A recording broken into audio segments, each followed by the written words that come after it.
Good morning. आज की class में हम लोग पढ़ेंगे क्वेश्चन नंबर 3। ये चैप्टर है कैपिटल बजटिंग का पे back period method. Capital budgeting start हुआ है चैप्टर, उसमें एक टेक्निक्स है पे बैक पीरियड, और उसमें हम लोग क्वेश्चन आंसर की सीरीज में अब तक हम लोग 2 क्वेश्चन कर चुके थे, क्वेश्चन नंबर 1 और क्वेश्चन नंबर 2। अगर आप इसके पहले वाली वीडियो नहीं देखें तो प्लेलिस्ट में जाकर उसको पहले देखें, क्योंकि सीक्वेंस से देखेंगे तभी समझ में आएगा, नहीं तो डायरेक्टली क्वेश्चन नहीं पता चल पाएगा। तो इसके पहले हम लोग 2 क्वेश्चन कर चुके हैं और इंट्रोडक्शन देखे थे, फॉर्मूला देखे थे कि कैसे पे बैक पीरियड का क्वेश्चन बनाना होता है। आइए क्वेश्चन नंबर देखें 3। From the following information calculate cash inflow and पे बैक पीरियड। कैश इनफ्लो और पे बैक पीरियड निकालना है। कॉस्ट ऑफ मशीन दिया हुआ है, बिल्कुल पिछला क्वेश्चन के जैसा ही है, फिर भी हम बना रहे हैं। कॉस्ट ऑफ मशीन है 20 lakh rupees, effective life of machine है 10 ईयर्स, और सैल्वेज वैल्यू या स्क्रैप वैल्यू बोलते हैं, ये है 2 लाख रुपया।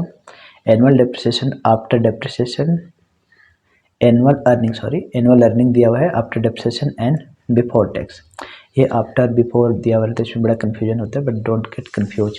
इसका स्टेप को फॉलो करेंगे, हमारा बन जाएगा आंसर। तो हमारा जो एनुअल अर्निंग्स है, एनुअल प्रॉफिट है, वो आफ्टर डेप्रिसिएशन है, डेप्रिसिएशन के बाद का है।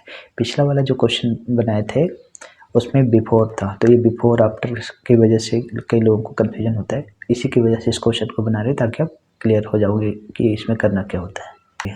और अब टैक्स का रेट दिया हुआ है 50%। पे बैक पीरियड निकालने के लिए 2 चीज़ें चाहिए, एक एनुअल कैश इनफ्लो। देखिए पे बैक पीरियड का फार्मूला क्या है, initial investment by annual cash inflow. 2 चीज़ें चाहिए। इनिशियल इन्वेस्टमेंट लिखेंगे यहाँ, इनिशियल इन्वेस्टमेंट। इनिशियल इन्वेस्टमेंट मतलब आप किसी प्रोजेक्ट में पैसा लगाए तो आपका कितना पैसा लगा, इन्वेस्ट हुआ, उसको बोलते हैं इनिशियल इन्वेस्टमेंट। तो इसने मशीन में पैसे लगाए 2 लाख रुपया, 20 लाख रुपये 20 लाख रुपये आपका इनिशियल इन्वेस्टमेंट हो गया। उसके बाद इस मशीन को खरीदने के बाद आप इसको बिजनेस में लगाए तो ये मशीन कितना रुपया आपको कमा कर दे रही है हर एक साल, उसको बोलते हैं एनुअल कैश इनफ्लो। ये एनुअल अर्निंग्स दिया हुआ है 5 लाख रुपए, बट यहाँ पर बिफोर डेप्रिसिएशन, बिफोर टैक्स ये सब दिया हुआ है, तो उसको क्या करना है उसको मैं आपको बताएंगे। तो आइए निकाले annual cash inflow.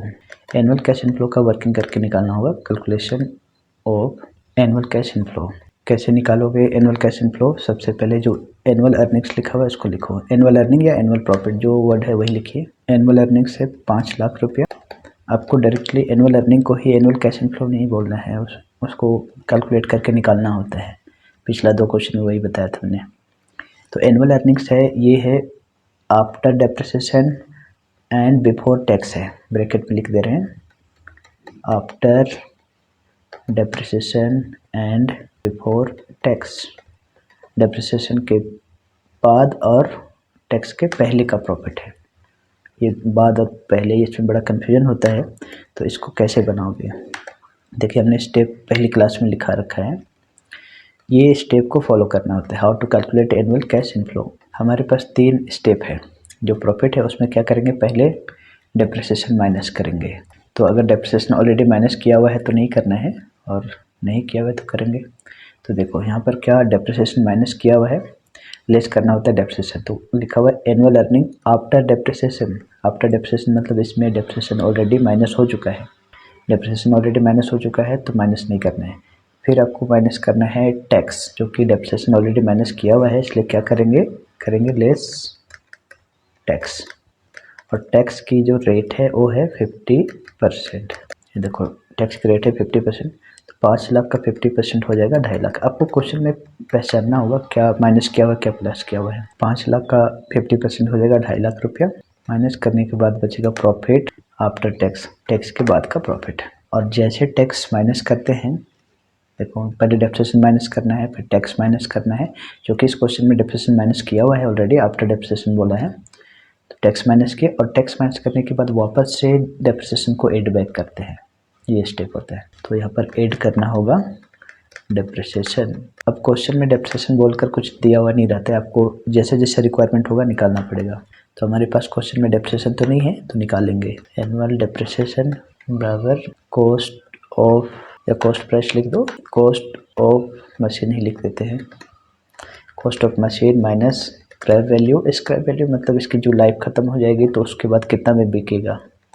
By cost price है 20 लाख रुपीज़, स्क्रैप वैल्यू है 2 लाख, सैल्वेज वैल्यू है, स्क्रैप एक ही होता है, और लाइफ है 10 ईयर्स। तो ये होगा 18 लाख डिवाइडेड बाई 10, 1,80,000 रुपीज़। तो हर एक साल की डेप्रिसिएशन का अमाउंट है 1,80,000 रुपीज़। तो 1,80,000 इसमें एड बैक वापस से कर दीजिए। डेप्रिसिएशन को वापस से एड बैक इसलिए किया जाता है क्योंकि इसमें कोई कैश इनफ्लो आउटफ्लो नहीं होता है। जैसे एसेट की प्राइस अगर कम हो जाती है तो सिर्फ पैसे थोड़े ना गया, इसकी वैल्यू कम हुई और हमें निकालना है कैश का, एक्चुअल कैश का इनफ्लो। तो चूँकि हम लोग एक बार माइनस कर चुके हैं तो वापस से दोबारा प्लस एड बैक करके करते हैं ताकि उसमें कैश का इफेक्ट ना हो। तो 2,50,000 और 81, 4,30,000, इसको बोलेंगे एनुअल कैश इनफ्लो। तो आपका दोनों चीज़ें आ गया, एनुअल कैश इनफ्लो भी आ गया 4,30,000 रुपीज़, और दूसरा इनिशियल इन्वेस्टमेंट है 20 लाख रुपीज़। अब आप निकालिए पे बैक पीरियड।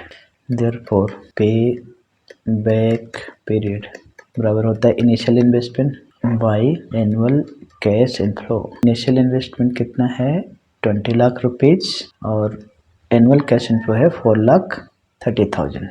इसको डिवाइड कर दो, डिवाइड करने पर आएगा 4.65 ईयर्स। तो ये हो गया आपका पे बैक पीरियड।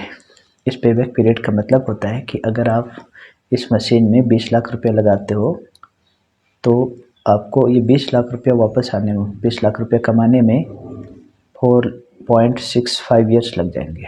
तो उसी को बोलते हैं पे बैक पीरियड। तो इस तरीके से बनता है आपका पे बैक पीरियड और एनुअल कैश इनफ्लो। क्वेश्चन में दो चीज़ें पूछा गया था, कैश इनफ्लो और पे बैक पीरियड। तो कैश इनफ्लो इस तरीके से निकालना है और पे बैक आपने निकाला। तो ये था question number 3 done. Thanks for watching. मिलते हैं हम लोग नेक्स्ट क्लास में नेक्स्ट क्वेश्चन के साथ। क्वेश्चन नंबर 4 बनाएंगे अगली क्लास में। Thank you.